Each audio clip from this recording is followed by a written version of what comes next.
मेरा नाम निशा है। मेरी शादी रवि से 1 साल पहले हुई थी।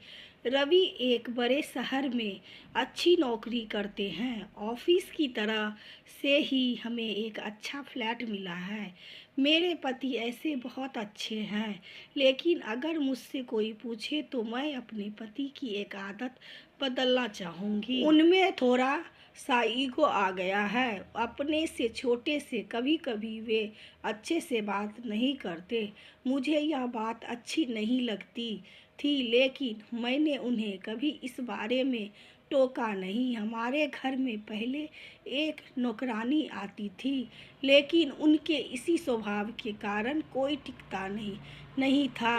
उनका कहना था कि अगर ऐसे नहीं कहेंगे तो कोई आजकल कोई काम नहीं करता। शायद उनका यह स्वभाव उनके ऑफिस के अनुभव से आया होगा, क्योंकि उन्हें काम पूरा करवाना बहुत ही प्रेशर रहता है। इस कारण उनके स्वभाव में यह कठोरपन आ गया है। अब फिर मैंने नए काम करने वाले की तलाश शुरू की। बड़ी मुश्किल से कुछ दिनों बाद घर पर ही एक शख्स आए। उन्होंने अपना नाम कालू बताया था। उनकी उम्र 55 साल की थी। उन्होंने कहा कि उन्हें कहीं से पता चला है कि यहाँ काम है। मैंने पूछा किसने बताया। वे बोले कि अभी उनका नाम याद नहीं आ रहा है। मैंने कहा कि आप खाना बना लेंगे। उन्होंने कहा कि हाँ, मैं अच्छा खाना बनाता हूँ, आपको कोई परेशानी नहीं होगी। शुरुआत में मेरा मन नहीं माना, क्योंकि वे किसी पहचान से नहीं आए थे। लेकिन फिर मैंने सोचा कि शाम को उनसे मिलवा देती हूँ। शाम को जब वे घर आए तब मैंने कहा कि कोई काम के लिए आया है। उन्होंने भी यह कहा कि क्या उसे जानती हूँ। मैंने कहा कि नहीं। वे कालू से मिले। पूछा कि पहले भी काम किया है। वे बोले हाँ साहब। उनकी उम्र के चलते उन्होंने भी यही सवाल पूछा कि तुम खाना बना लेते हो। वे पहले ही थोड़ा घबराए हुए थे। कहा ठीक कि साहब, बना लूँगा। ठीक है, उन्होंने कहा और कहा साफ सफाई से खाना बनाना और छुट्टी मिलेगी। रोज रोज का नाटक नहीं चलेगा कि तबीयत खराब है या घर में कोई बीमार है। यह सब बातों का ध्यान रखना। अभी खाना बना कर दिखाओ, पसंद कल से तुम्हारी नौकरी पक्की होगी। इतना सब मेरे पति से सुनने के बाद मैंने सोचा कि वे कुछ बोलेंगे, लेकिन उन्होंने सिर्फ इतना कहा कि हाँ साहब। मुझे उन्होंने उस पर ध्यान रखने को कहा। वे खाना बना रहे थे, काम अच्छे से कर रहे थे। लग रहा था कि उन्हें पहले भी इनका अनुभव था। खाना बनाकर तैयार हो गया था।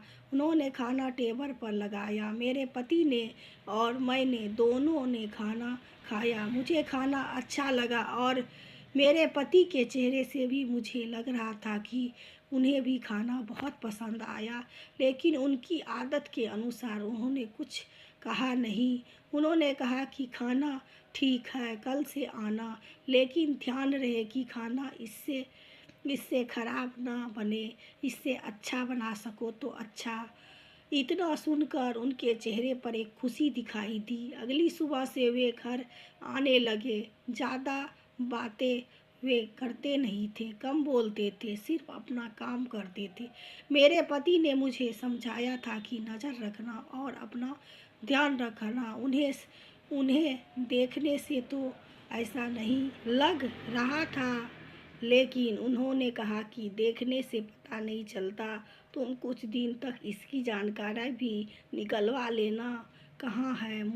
मुझे भी उनकी बात सही लगी, क्योंकि वे ऐसे ही अचानक मेरे घर पर आ गए थे और कहा था कि किसी से पता चला है कि उनकी उम्र देखकर मैंने उन्हें रख लिया था।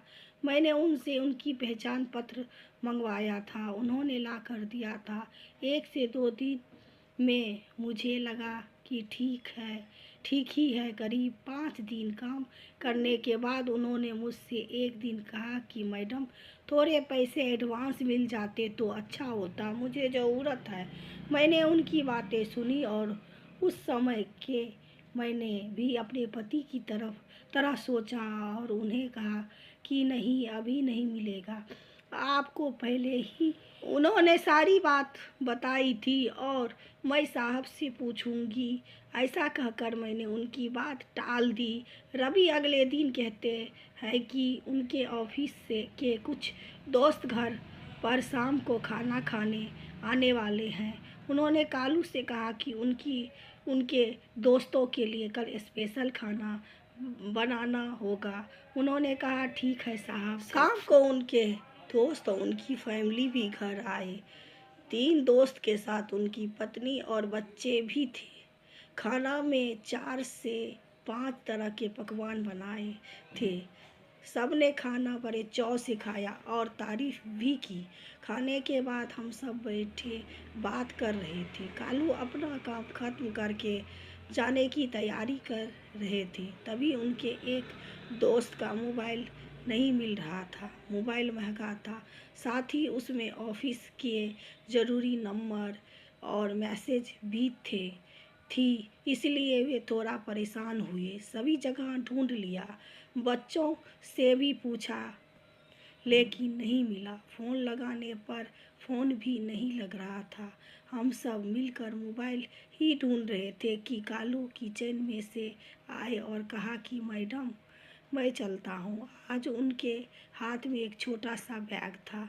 उनके इतने कहने पर मेरे पति ने कहा कि रुको, मोबाइल जो तुम चुराया है वापस दो। उन्होंने जब यह सुना तो कहा कि साहब क्या बोल रहे हैं, चोरी? यह तो मैं सपने में भी नहीं सोच सकता। मेरे पति ने कहा कि ठीक है, फिर तलाशी दो और चले जाना। यह सुनकर उन्होंने कहा कि नहीं, मैंने जब चोरी नहीं की तो तलाशी मेरे पति बोले कि जब चोरी की नहीं तो तलाशी से क्यों डर रहे हो? इतना कहकर वे उनके पास गए और उनके हाथ में जो बैग था उसे लेने लगे।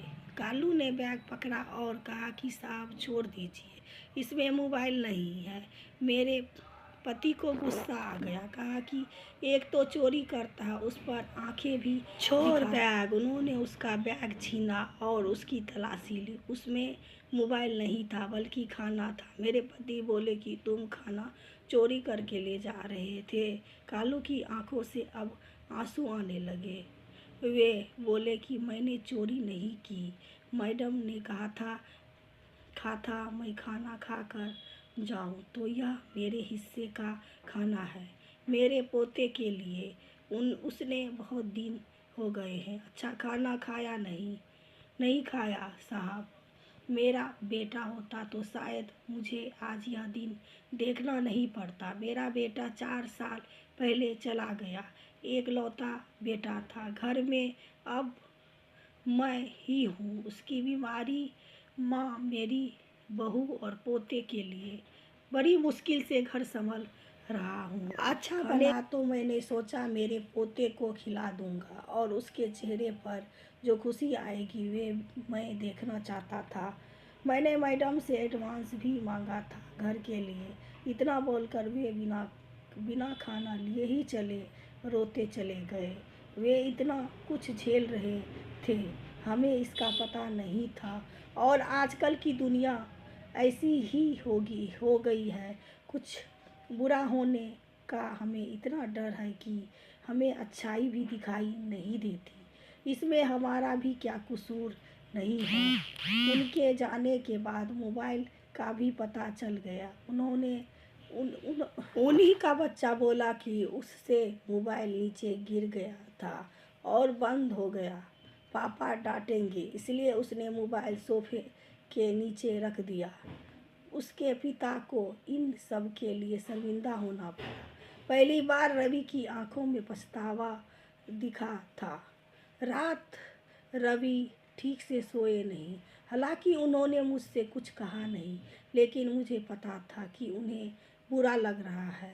सुबह मुझे पता था कि वे फिर नहीं आएंगे, इसलिए मैं जल्दी उठी और घर का काम खुद करने लगी। थोड़ी देर बाद जब दरवाजे की बेल बजी, मैंने खोला तो सामने वही थे, चुपचाप वे अंदर आकर अपना काम करने मैंने बोला, मैंने सोचा को शायद आप नहीं आओगे।